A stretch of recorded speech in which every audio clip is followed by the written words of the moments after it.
Right Dayakar గారు, నేను మళ్ళీ మీతో మాట్లాడతాను. సార్ మీతో మాట్లాడకంటే ముందు ఒకసారి దత్తాత్రేయ గారు బీఆర్ఎస్ నుంచి మనతో జాయిన్ అయ్యారు. రైట్ దత్తాత్రేయ గారు, గుడ్ మార్నింగ్. గుడ్ మార్నింగ్ అండి. సో ఈ 2 ఏళ్ల పాలనలో కాంగ్రెస్ ప్రభుత్వం మీద తీవ్ర వ్యతిరేకత వచ్చిందని చాలా మీరు ప్రచారం చేశారు, ప్రెస్ మీట్లు పెట్టారు, దాని తర్వాత సోషల్ మీడియాలో పోస్టులు కూడా చేశారు.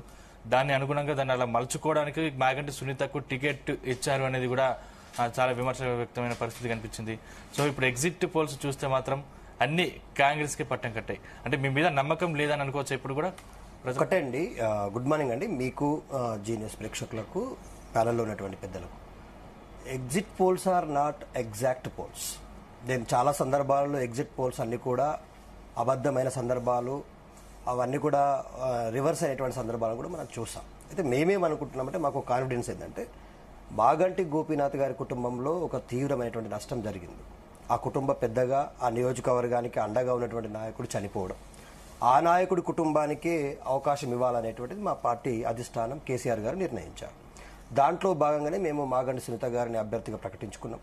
ముందస్తుగా మేము ఏ రోజు కూడా అధికార పార్టీ ఇచ్చినటువంటి హామీలపైన నెరవేర్చని హామీలను నెరవేర్చమని చెప్పేసి మా ఎజెండాగా మేము ప్రయత్నం చేసినాం. సో ఇక్కడ తినబోయే ముందు రుచులు ఎందుకండి నాకు అర్థం కాదు.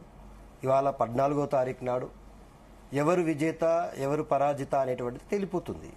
కాంగ్రెస్ పార్టీకి ఇవాళ మనం చూసినాం కదా, నియోజకవర్గంలో తెలిసే మాగంటి సునీత గారు రోడ్డుపై ధర్నాకు దిగారంటే కదా. ధర్నాలకు దిగడం అనేటువంటిది ప్రజాస్వామ్యంలో ఉన్నటువంటి ఒక హక్కు. అది తమ యొక్క భావ స్వేచ్ఛను వ్యక్తపరిచింది. ఒక అభ్యర్థిగా తను పోటీ చేసినప్పుడు అధికార పార్టీ తన యొక్క అండదండలతోటి ఆ నియోజకవర్గంలో ఉన్నటువంటి, నియోజకవర్గానికి సంబంధం లేనటువంటి ఎమ్మెల్యేలు అక్కడే తిష్టవేసి, మంత్రులు అక్కడే తిష్టవేసి, ఈవెన్ డిప్యూటీ సీఎం లాంటి బట్టి విక్రమార్క గారు కూడా ఎన్నికలు జరుగుతూ ఉంటే చివరి క్షణాల్లో అక్కడికి వెళ్ళి ఏమీ ఆడలేదండి. ఎన్ని ఆటలు ఆడాలో అన్ని ఆటలు ఆడింది, ఎన్ని తప్పులు చేయాలో అన్ని తప్పులు చేశారు, ఎంత దుర్వినియోగం చేయాలో అంత దుర్వినియోగం చేశారు, ఎంత భయపెట్టాలో అంత భయపెట్టారు, ఎంత బెదిరించాలో అంత బెదిరించారు. అయినప్పటికీ కూడా మేము ఒకటి, ప్రజాస్వామ్యం మీద మాకు విశ్వాసం ఉంది. ప్రజలు ఖచ్చితంగా మళ్ళీ బీఆర్ఎస్ వైపు ఈ రేవంత్ రెడ్డి గారి ఆగడాలకు అడ్డుకట్ట వేయాలంటే, తెలంగాణ సమాజానికి ఆయన చేస్తున్నటువంటి మోసాలను ఎండగట్టాలంటే ఖచ్చితంగా జూబ్లీహిల్స్ ప్రజల యొక్క ఓటు అనేటువంటిది 4 కోట్ల ప్రజల యొక్క ఆశలు ఆశయాలు నెరవేర్చడానికి, కాంగ్రెస్ పార్టీ ఇచ్చిన 6 గ్యారెంటీలు అమలు చేయడానికి ఒక ఆయుధంగా ఉపయోగపడుతుందని విశ్వసించడం. ఎక్కడ ఉప ఎన్నిక వచ్చినా కూడా, అంటే ఎగ్జాంపుల్ మనకు కంటోన్మెంట్ ఉప ఎన్నిక వచ్చింది, అక్కడ శ్రీ గణేష్ గారు గెలిచారు. ఇప్పుడు ఇక్కడ ఉప ఎన్నిక వచ్చింది అంటే నవీన్ యాదవ్ గారు గెలవబోతున్నారని ఎగ్జిట్ పోల్స్ చెప్తా ఉన్నాయి. అంటే ప్రజల్లో ఇప్పటివరకు మీరు ఎందుకు నమ్మకం తెచ్చుకోలేకపోతున్నారు? ఒకటి ఉంటుందండి, ఇప్పుడు జనరల్ గా ఇక్కడ ఎన్నికలు జరిగినా కూడా సాధారణమైనటువంటి జనరల్ ఎలక్షన్స్ జరిగే సమయానికి బైపోల్స్ అంటే ఉప ఎన్నికలు జరుగుతున్న సమయానికి మధ్య వ్యత్యాసం ఎంత ఉంది? ఒకవేళ అధికార పార్టీ అధికారంలో ఉన్న పార్టీకి ఏ ఎన్నికలని, నాట్ ఓన్లీ తెలంగాణ స్టేట్ అండి, ఏ స్టేట్లో చూసినా కూడా అధికార పార్టీకి కొంత హెడ్జ్ ఉంటుంది.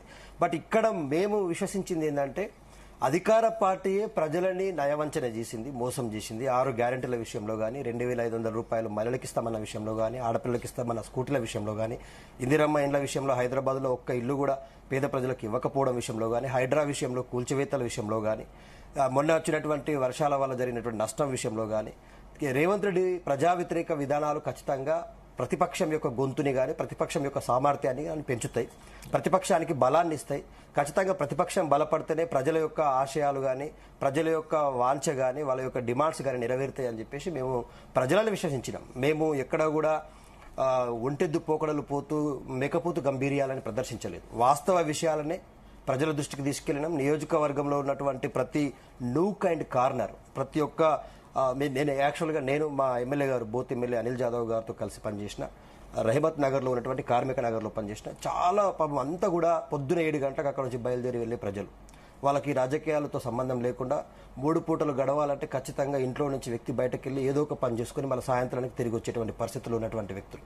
వాళ్ళందరినీ ప్రత్యక్షంగా కలిస్తే మాకు చెప్పిన విషయం ఏంటంటే, మాకు ఎవరు గెలిస్తే బాగుంటుంది అనే దానికంటే కూడా మాకు ఏమిచ్చారనే దాని గురించి మేము ఆలోచిస్తాం సార్. ఎందుకంటే ఏ ప్రభుత్వం మాకు మంచి చేసిందో మాకు తెలుసు. గతంలో కేసీఆర్ ప్రభుత్వం ఉన్నప్పుడు ఈ నియోజకవర్గంలో ఉన్నటువంటి రోడ్లు కానీ, డ్రైనేజీలు కానీ తాగునీరు కానీ విద్యుత్ విషయంలో కానీ మాకు ఏ రోజు కూడా ఇబ్బంది లేకుండా మాకు ప్రజా సంక్షేమ పథకాలు మా ఇంటికి చేరినాయి. కానీ ఇప్పుడు వచ్చినటువంటి రేవంత్ రెడ్డి ప్రభుత్వం ముఖ్యంగా మహిళల ప్రాంతంలో ఉన్నటువంటి వాళ్ళని కలిస్తే 2,500 రూపాయలు వేయి సార్ ఇస్తలేరన్నారు. వృద్ధులు వికలాంగులను కలిస్తే వాళ్ళు పెంచిన పెన్షన్లు వేయి సార్ ఇవ్వలేదన్నారు. సో ఇవన్నీ కూడా మాకు బలాన్ని చేకూర్చినాయి. ఖచ్చితంగా ప్రజలకు ఇష్టమైనటువంటి హామీలు నెరవేర్చకపోతే ప్రజా తిరుగుబాటు ఖచ్చితంగా ఉంటుంది. మేమేమంటున్నామంటే ఇదే విషయాన్ని ప్రగాఢంగా విశ్వసిస్తే సైలెంట్ ఓటింగ్ అనేటువంటిది పడింది.